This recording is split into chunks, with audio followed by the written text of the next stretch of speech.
বন্ধুরা, আজকে আপনাদের সামনে আমি যে টপিক নিয়ে আলোচনা করতে এসেছি সেটি electrical engineering most important part power systems.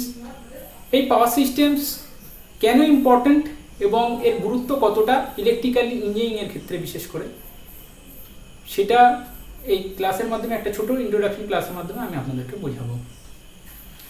এখন ইলেকট্রিসিটি ছাড়া আমাদের যুগ অচল। আমাদের ইকোনমিক গ্রোথের জন্য, যে কোনো দেশের ইকোনমিক গ্রোথের জন্য ইলেকট্রিসিটি মোস্ট ইম্পর্টেন্ট ইনপুট এখন হয়ে দাঁড়িয়েছে, খুবই ইম্পর্টেন্ট ইনপুট, কারণ ইলেকট্রিসিটিটা আমরা চলতে পারি না।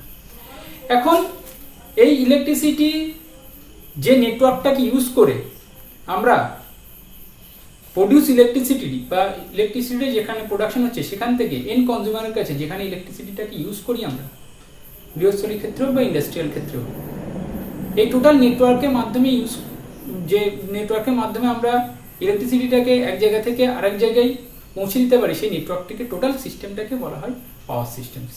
তাহলে স্বাভাবিকভাবেই আমরা পাওয়ার সিস্টেমসকে তিন ভাগে ভাগ করতে পারি: পাওয়ার generation, power transmission, power distribution. আমরা নিজেদের বোঝার সুবিধার জন্য এটাকে ভাগ করেছি, এবং এটা কেন ভাগ করেছি সেটাও আমরা পরে বুঝতে পারবো।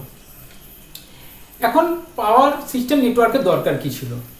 পাওয়ার সিস্টেম নেটওয়ার্কের দরকার, যেখানে প্রোডাকশন করতাম সেখানেই আমরা ইউজ করতে পারতাম, কিন্তু এখন পাওয়ার জেনারেশন এবং পাওয়ার ডিস্ট্রিবিউশনের মধ্যে হিউজ আনব্যালেন্স আছে। সেটি কয়েকটা এক্সাম্পলের মাধ্যমে আমরা বুঝতে পারবো যে পাওয়ার জেনারেশন এবং পাওয়ার ডিস্ট্রিবিউশনের মধ্যে এত আনব্যালেন্স কেন হয়ে দাঁড়িয়েছে।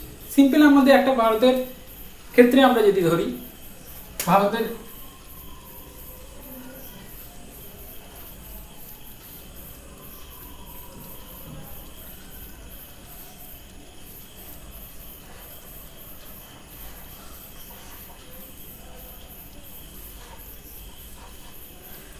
আমি ভারতের ম্যাপ কত আঁকতে পারি না ভালো করে, তো একটা এক্সাম্পলের মাধ্যমে আপনাদের বোঝাতে চাইছি ভারতে, আমাদের দেশের ক্ষেত্রে অ্যাটলিস্ট পাওয়ার সিস্টেম নেটওয়ার্কটা কতটা জরুরি। কারণ আমরা জানি ইলেকট্রিসিটি একটা এনার্জি থেকে আরেকটা এনার্জিতে কনভার্ট করে আমরা ইলেকট্রিসিটি পেয়ে থাকি। যেমন থার্মাল পাওয়ার প্ল্যান্টে আমরা কয়লার এনার্জিকে ইউজ করে আমরা বিদ্যুৎ তৈরি করি, এবং যেখানে হাইড্রো ইলেকট্রিসিটি মানে ওয়াটার হেডটাকে ইউজ করে আমরা ইলেকট্রিসিটি প্রোডাকশন করি টারবাইন করিয়ে। আবার নিউক্লিয়ার পাওয়ার প্ল্যান্টে রিঅ্যাক্টর দিয়ে নিউক্লিয়ার তেজস্ক্রিয় মৌল ইউজ করে আমরা ইলেকট্রিসিটি প্রডিউস করি। সোলার যে পাওয়ার প্ল্যান্টগুলো থাকে সেখানে সোলার সেলগুলোকে ইউজ করে আমরা, যেখানে টেম্পারেচার অনেক বেশি থাকে সেখানে সোলার পাওয়ার প্ল্যান্ট তৈরি করা হয়, যেখানে হাওয়া বেশি সেখানে ওয়াইন্ড এনার্জিটাকে কাজে লাগিয়ে আমরা ইলেকট্রিসিটি প্রডিউস করি। এখন আমাদের দেশের ক্ষেত্রে যেটা ইস্টার্ন রিজিয়ন, এটা কোল বেস এরিয়া। স্বাভাবিকভাবে এখানে কোলের রিসোর্সটা অনেক বেশি, কোল যেটা বেশি পাওয়া যায়, তার জন্য এখানে থার্মাল প্ল্যান্টটা বেশি তৈরি হবে। এই এরিয়াটা হিমালয়ান রেঞ্জ, এখানে হাইড্রো ইলেকট্রিসিটি বেশি তৈরি হবে। এটি ডিজার্ট এরিয়া, মরুভূমি অঞ্চল, এখানে সোলার সেল বেশি টেম্পারেচার পাবে, সেখানে বেশি সূর্যের আলো পাবে, সেই সোলার সেল দিয়ে আমরা ইলেকট্রিসিটি প্রোডিউশন এখানে বেশি করতে হবে, সোলার এনার্জি। এবং সমুদ্রের তীরবর্তী এরিয়ায় আমরা ওয়াইন্ড এনার্জিকে কাজে লাগিয়ে আমরা ইলেকট্রিসিটি প্রডিউস করব।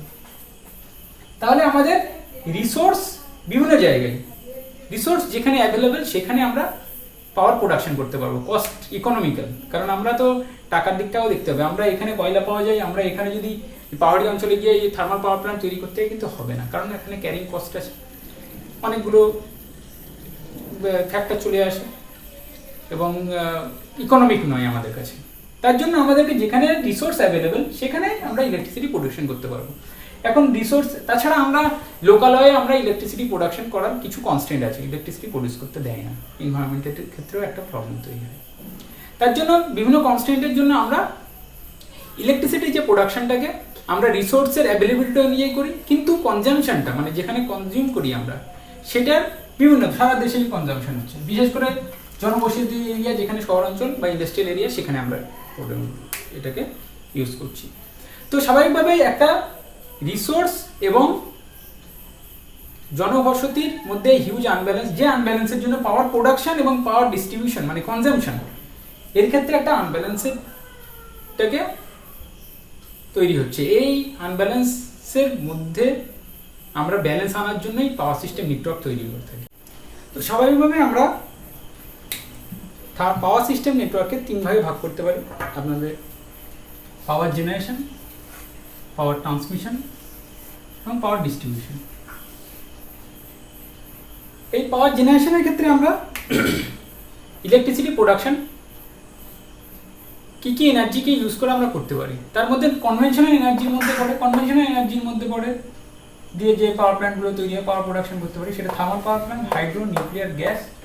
এবং নন কনভেনশনাল এনার্জির মধ্যে পড়ে solar, wind, biogas, geothermal energy.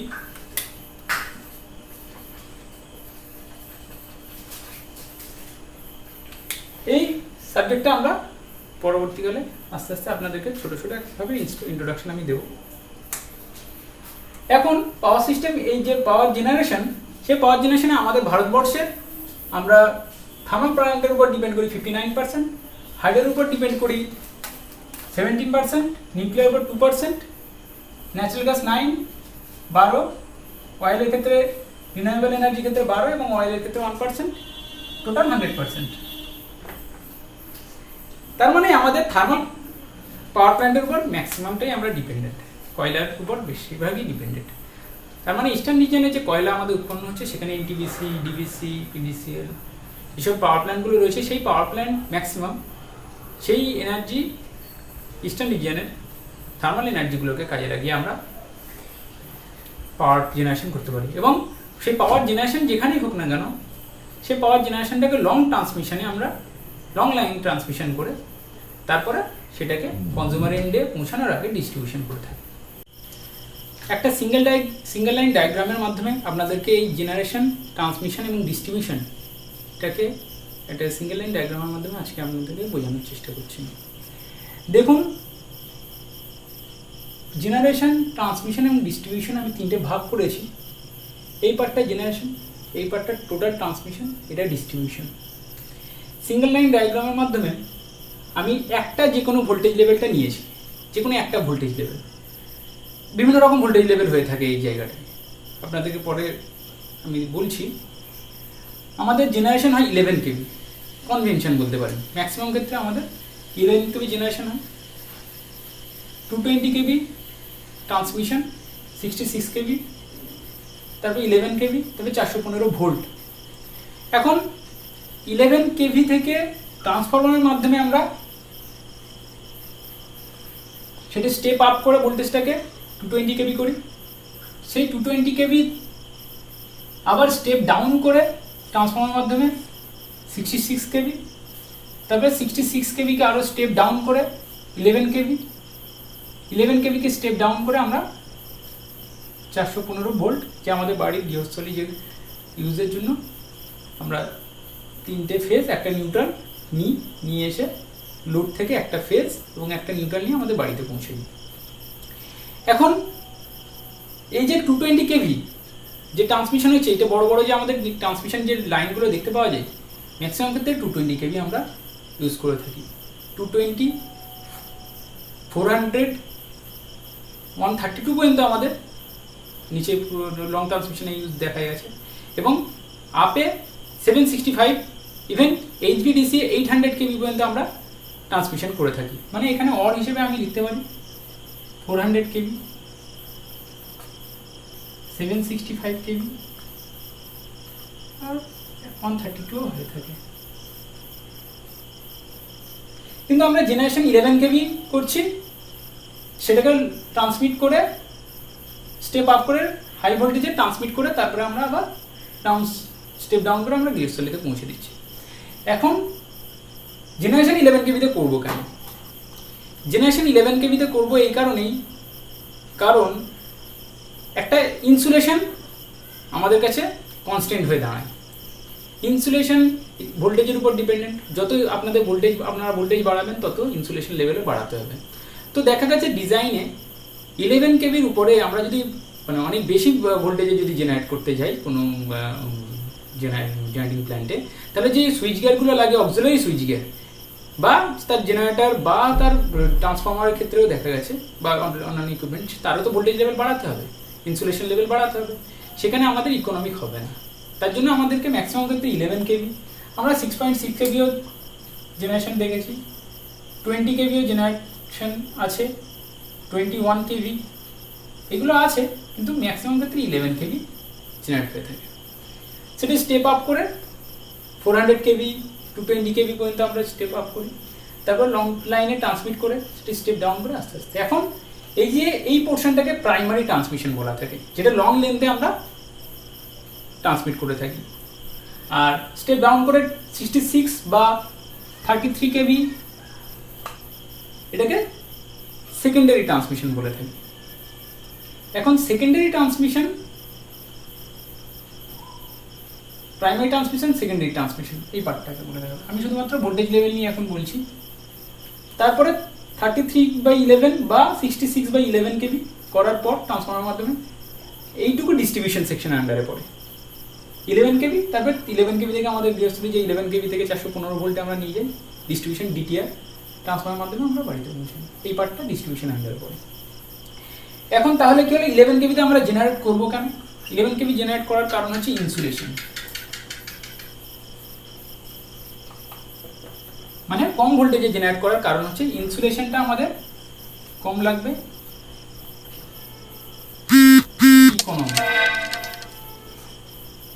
High ভোল্টেজে যদি জেনারেট করতে যাই তাহলে অনেক বেশি ইনসুলেশন দিতে হবে, ইকোনমিক কস্টটা অনেক ইকোনমিক। আর ট্রান্সমিশনের ক্ষেত্রে হাই ভোল্টেজে আমরা ট্রান্সমিট করবো কেন? হাই ভোল্টেজে ট্রান্সমিট করার কারণ হচ্ছে আমরা জানি V ইন্টু I P বা I square R is equal to copper loss।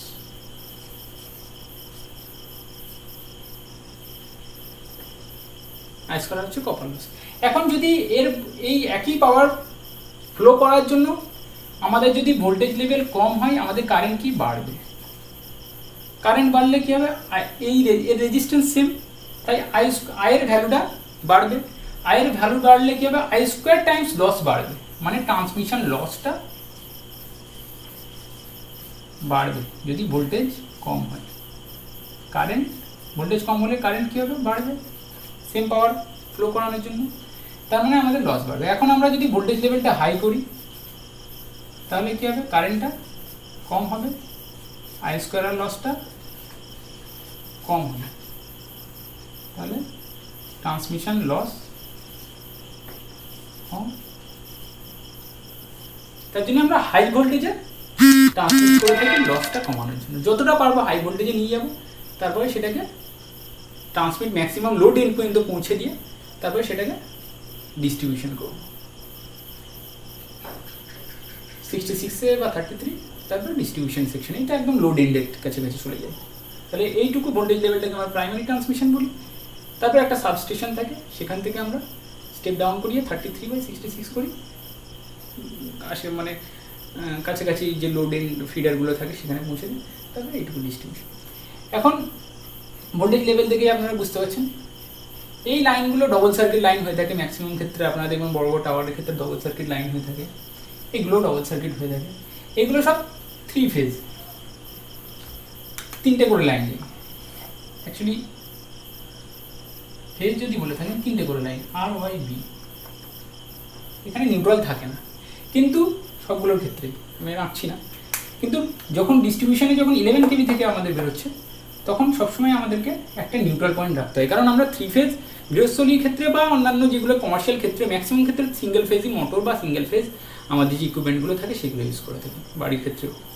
তার জন্য আমাদেরকে সবসময় মনে রাখতে হবে যে আর ওয়াই বির সাথে একটা নিউট্রালও বের করা থাকে, ট্রান্সফরমার এন্ড থেকে বের হয়ে থাকে। সেই নিউট্রাল থেকে একটা ফেজ নিয়ে আমাদের গৃহস্থলী ইউজ করা হয়। তাই জন্য 415 3 ফেজে 415, সেটা সিঙ্গেল ফেজ যদি ক্যালকুলেশন করি তাহলে 220 ভোল্ট হবে।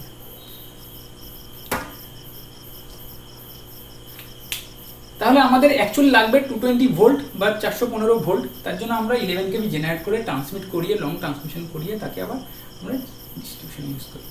তার মানে এই নয় যে শুধুমাত্র 220 ভোল্ট লাগে, ম্যাক্সিমাম ক্ষেত্রে অনেক জায়গা থেকে এখান থেকে আমি টানছি, ম্যাক্সিমাম ক্ষেত্রে আমাদের দেখা যায় 132 কেভি সাবস্টেশন থেকেও অনেকে পাওয়ার নেই, রেল হয়তো 132 কেভি পাওয়ার নেই, তারা সেখান থেকে স্টেপ ডাউন করে 25 কেভি করে। আবার দেখা গেছে যে অনেক বাল্ক যারা কনজিউমার হয়, যারা ইন্ডাস্ট্রিয়াল কনজিউমার হয়, তারা কি করে, এই যে স্টেপ ডাউন হলো এখান থেকে ফিডার নিয়ে তারা নিজেদের মধ্যে স্টেপ ডাউন করে 33 কেভি,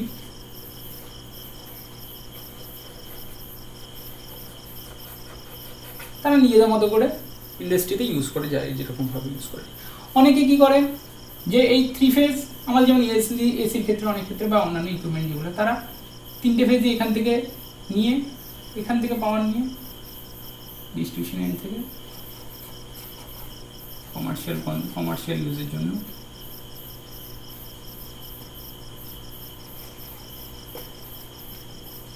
তাহলে এখন দেখা যাচ্ছে যে এই সিঙ্গেল লাইন ডায়াগ্রামের মধ্যে একটা ওভারভিউ আপনারা পেলেন, যেখানে জেনারেশন, ট্রান্সমিশন এবং ডিস্ট্রিবিউশন একটা ভোল্টেজ লেভেল দিয়ে আমি শুধুমাত্র একটা ভোল্টেজ লেভেল দিয়ে আমি এখানে একটা ডিফাইন করতে পারলাম। আগামী ক্লাসে আপনাদেরকে আমি একটা এই জেনারেশনের কিছু ছোট ছোট করে বলার চেষ্টা করব, যেভাবে জেনারেশনটাকে আমরা কিভাবে জেনারেট করে থাকি, থার্মাল, নিউক্লিয়ার, হাইড্রো, যেগুলো আছে রিনিউয়েবল রিসোর্সকে ইউজ করে। এখন আপাতত এই পর্যন্ত, পরের ক্লাসে আপনাদের সাথে আমি আসবো একটা নতুন টপিক নিয়ে।